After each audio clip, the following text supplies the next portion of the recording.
My name is Timbani Threadgill, and this is Timbo Talk.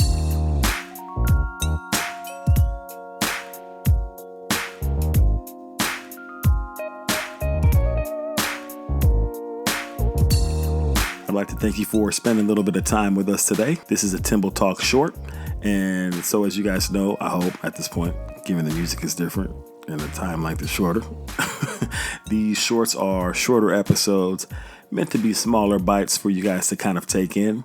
And today's short is entitled, You're Not Lazy, You're Just Tired.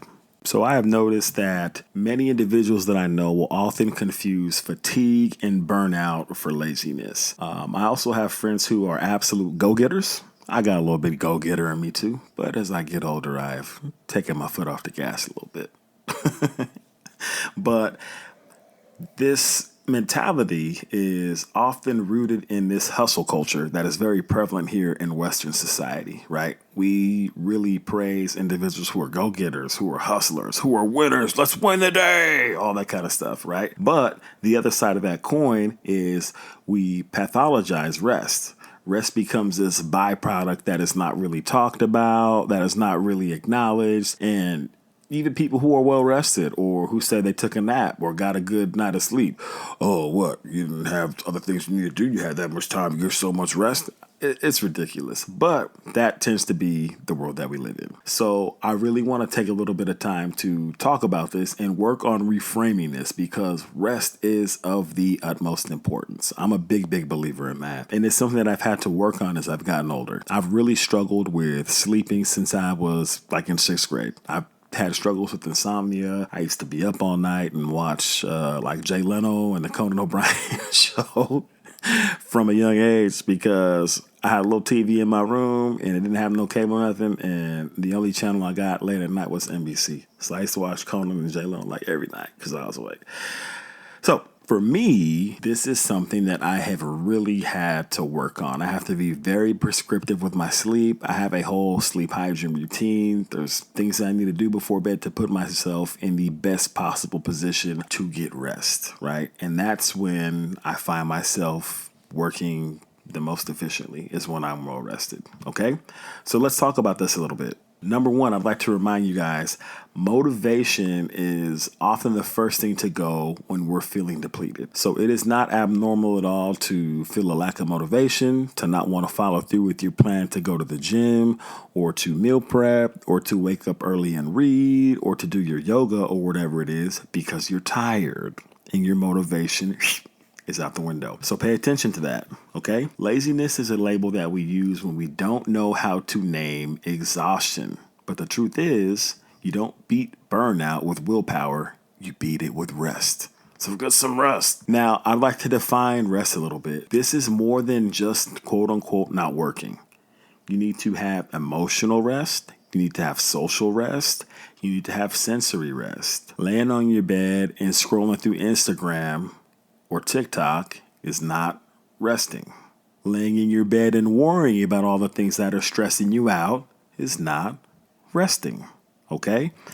So you have to listen intentionally to build moments of restoration into your day. And this can look different for all of us. I know a big one for me around rest is getting into the steam room. I get into the steam room in the morning. I'm usually by myself.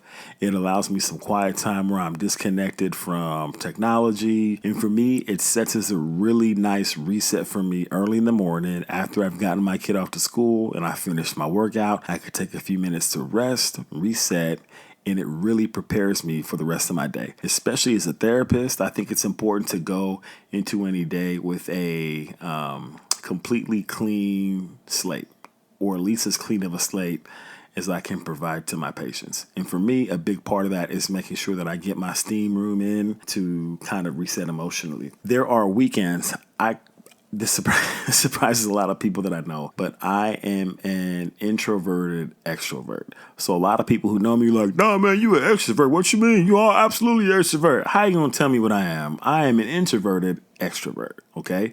That is to say that there are times where I really enjoy cutting it up with people and laughing and talking and being the life of the party, all those things. But there are also times where people are absolutely overwhelming for me.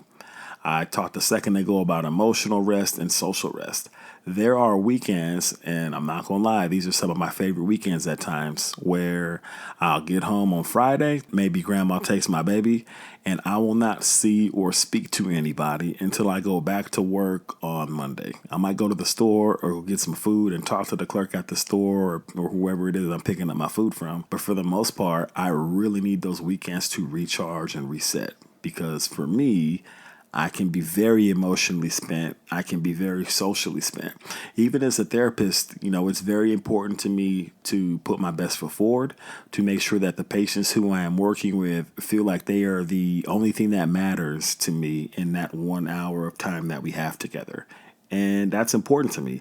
But if I'm dealing with the stress of life, or I'm fighting with my significant other, or I'm fighting with my kid, or I didn't get enough sleep the night before, that erodes my ability to put my best foot forward. And after a complete day of doing that, I can feel completely spent and really need to refresh, personally. So before we go any further, I would like to share a couple of very interesting facts about sleep and health. Sleep deprivation can affect your brain the same way as alcohol. After 17 to 19 hours without sleep, your cognitive performance is equivalent to someone with a blood alcohol level of 0.05. People who consistently get fewer than 6 hours of sleep per night are at higher risk for heart disease, stroke, diabetes, and early death. Power naps can improve productivity. So a 10 to 20 minute nap can improve alertness, memory, performance. Longer naps can cause grogginess, but may help with learning and problem solving. Multitasking can drop productivity by up to 40%. I don't like that one. I tend to multitask a lot.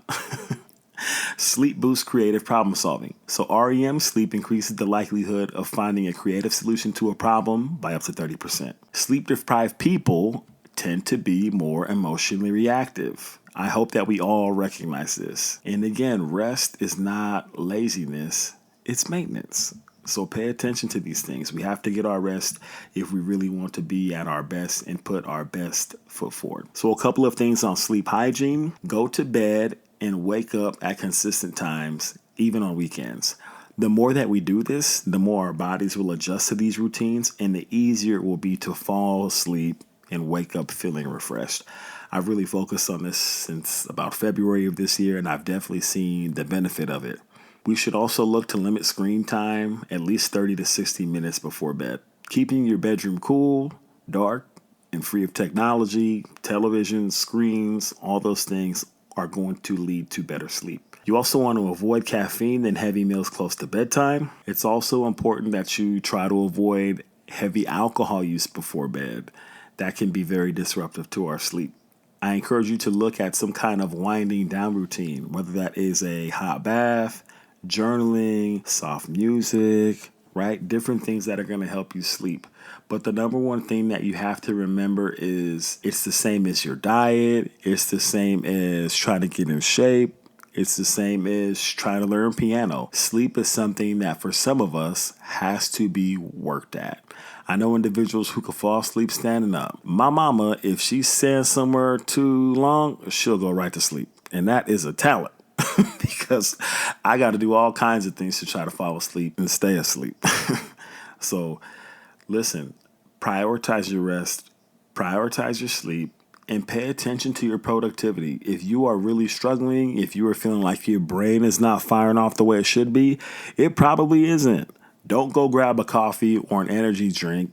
Take yourself a power nap and really, really be proactive around working at your sleep. Set a target amount of sleep that you'd like to sleep every night. Monitor it. I use a watch that monitors how I sleep. It tells me how long I slept, how much REM sleep I got, how many sleep disruptions I had, and it gives me a relative energy score, which tends to be pretty accurate. I look at the energy score and be like, man, I don't feel that energetic today. And at the end of the day, I'm like, I was pretty energetic. So like with anything else, you have to monitor your progress. But if you are trying to make strides with your health, if you are trying to make strides with being more productive at work, if you're working towards a promotion, If you are in crunch time in graduate school or whatever it is, to not think about your sleep and to not prioritize your rest in the same way is ridiculous. But that tends to be what we do as individuals. So again, I'm encouraging you all to just be more aware of your sleep and your sleep patterns and pay attention to the way that your body is functioning. If you feel like you're lazy, if you feel like you're not accomplishing enough, if you feel like you're not efficient or as efficient as you should be, the first thing that you should ask yourself is, how much rest am I getting? Is it quality rest? Am I getting quality sleep? Am I disconnecting from the things that are stressing me out or getting me worked up? The more well rested you are, the better you're going to function. That's all I got today. Appreciative of you spending some time with me as always. I hope that you are getting your rest. Have a beautiful week, and I appreciate y'all. My name is Timbani Threadgill, and this is Timbo Talk.